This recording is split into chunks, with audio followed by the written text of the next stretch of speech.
Hello guys, in this video I am going to show you how to publish a design in Redbubble. First of all, you should have a design to upload. I will upload this design for this demonstration. Click on the logo icon, then choose add new web from the drop down menu. Then upload your design. Now give it a suitable title. Then add tags. The content of the description should contain what is it, to whom, including suitable keywords.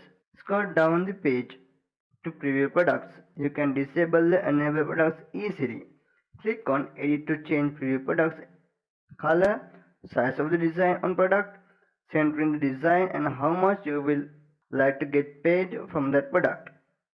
In some products you will find this extra option to create a pattern of the design. After editing, don't forget to click on apply changes to save your edits. After editing all products, choose media type, add to relevant collection, select it as mature content or not, visibility, finally tick the box and click on save work. You will redirect to this page. You can further edit or view your products from here. Also you can download product images or view products one by one too. So that's how it is done. Don't forget to subscribe, like and share. Thank you for watching. Stay awesome guys.